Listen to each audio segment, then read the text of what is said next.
what's going on, everybody? Welcome to the Week 12 Commissioner's Address Rivalry Week. It was. There was some crazy matchups. There was some crazy football. I'm going to jump right into the first matchup. Myself, Karma is my boyfriend, taking on a fantasy fuckboy. This was way closer than I wanted it to be. Way closer than I wanted it to be. Going into Sunday night, the only thing left to play in this whole matchup was the Baltimore defense.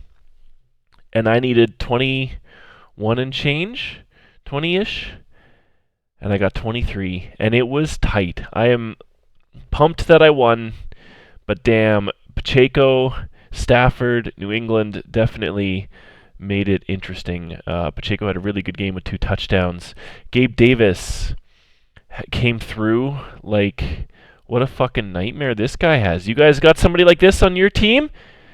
Because, yikes. 3, 1, then 23. And he's like, I give you hope. 0. Okay, take him out. 9.6. Okay, maybe I put him back in, but I don't. But you know what? Because we're 3 wide receivers, I've been starting him all goddamn fucking year. But anyway, 22 points. He did come through. So it was nice to get the win. Next one, going to the TD bar, taking on Bijan Mustard. Huge point totals from both teams. Such a close finish, 165 to 157. Bijan coming away with the win. KC really needed that win, and he worked for it. McCaffrey with 30 points, Dallas with 25, DJ Moore with 22. But it just was not enough. Bijan finally, I think, had his first 2-touchdown game of the year, if I'm not mistaken. And Diggs had 19, Ridley had 21, Jacobs 22. Jordan Love even had 3 fucking touchdowns. It was just a good week for Bijan's team, who hangs on to 3rd spot. Big fucking enemy TDs taking on Dixon Cider. Dixon Cider coming away with a big win, 150 to 123. Olave had 18 points, Keenan Allen with 22, San Fran with a big 25. There were some big defensive outputs this week, it seems, but just solid output from all of Wade's team. Justin falls to 2 and 10. Trevor Lawrence, the lone shining star of the week with 25 points. The Browns taking on the waiver wire. The Browns continue on their relentless winning streak, 151 to 120. Nick falling to 5 and 7 and 10th spot, despite Josh Allen's performance of 40 points and Derrick Henry of 20, Tank Dell of 17. The rest of the team was just absolute dog shit. 1.2 from Thielen, 9 from McLaurin, 8.3, 3.5, 9, 4, 6. There's too many single-digit numbers there, Nick. If Josh Allen had his average week, you'd be under 100 points. Maybe. I think his average is over 20. But, man, what do you got in the bench here? Can't be good. Wow. Wow! Wow! Wow. You lost that all on your own. You had enough points on the bench. You had 31 just in your defense. There, you just won. Literally. Well, you tied. Deserve that one. Deserve that one. Fearboners taking on Chief of Stafford. Fearboners not quite enough in this one, and they will fall to 5th spot, and Chief of Stafford will move up into the final playoff spot with big performances from Dak Prescott with 4 touchdowns. Jared Goff had 2 touchdowns of his own. Mostert with 21 points. Devontae with 23. Not a terrible output from Fearboners. He broke the 130 mark. Pollard with 22 points and Pittman with 20, who's quietly having, I think, a career year, actually. Michael Pittman has been a pretty good floor for fantasy-wise.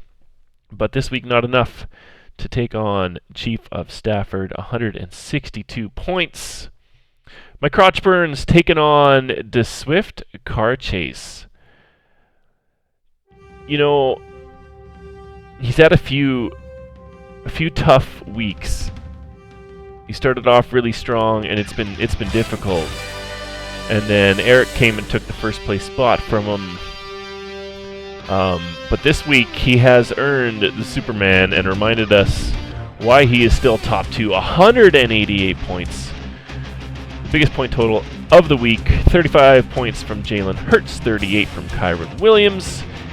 And I don't need to say much more than that.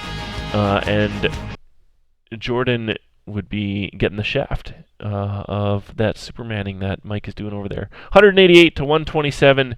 Jordan will fall to 8th spot, and Mike will be in 2nd. Jalen Hurts, 3 passing touchdowns and 2 rushing touchdowns.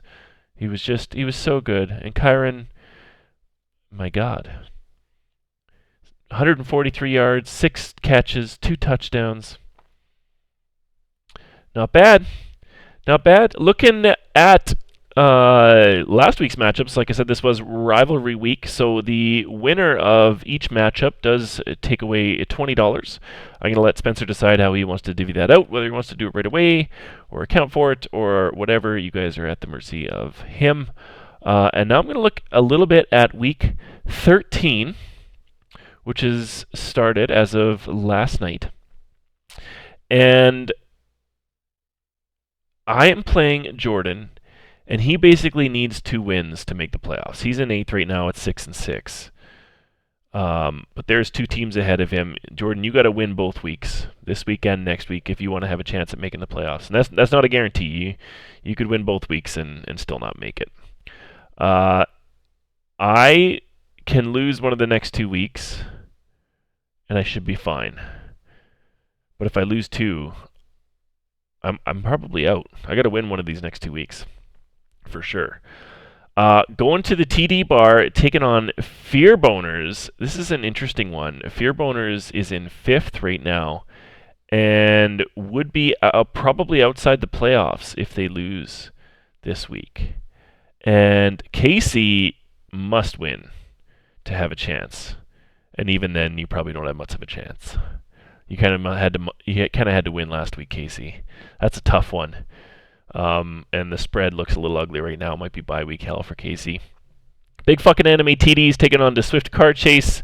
The only thing that really matters here is whether or not Mike gets a first round bye or not. So as long as he can stay ahead of Bijan, myself, and Shane, he should have a first round bye. Other than that, he's definitely in the playoffs. And Justin definitely isn't. The Browns, same issue. Bijan, you're in 3rd right now. If you win one game, you're guaranteed to be in the playoffs. If you win a game, I think. Yeah. So if you win one of these next 2 weeks, you're guaranteed to be in. If you win one of them, you're probably in. If you lose both, you might be out. There's a chance. Definitely a chance. 100%. So you're gonna want to win at least one of those 2 matchups. Dixon Sider taking on Fantasy Fuckboy. Dixon Sider, I would assume you got to win 2 to be in. It's going to be so competitive. And same with Chief of Stafford. I think you're gonna have to win 2 to be in. Chief of Stafford, you might be able to win 1 and get in just because your points 4 are high. If you keep that points 4 high, you might be able to win 1 and get in. But it is tight. And Nick, you ain't making it, bud. I mean, you're not mathematically eliminated, but you ain't making it, bud. It's going to be crazy. It's going to be a tight finish. 2 weeks left, and then the playoffs start. Again, I just want to reiterate, the top 2 in the league will get a bye in week 1 of the playoffs. 3 will play 6, and 4 will play 5, and the winner of those 2 matchups will move on to play either the Browns or the Swift Car Chase or whoever is in those top 2 spots. In the second week of the playoffs, which will reduce the teams down to just 2. And in week 17, we will have our fantasy playoff finals between the last 2 teams to see who makes off with that title. And I believe it's $1,800. So good luck, everybody. That's the commission address for this week. May your players stay ever healthy and shitty as balls.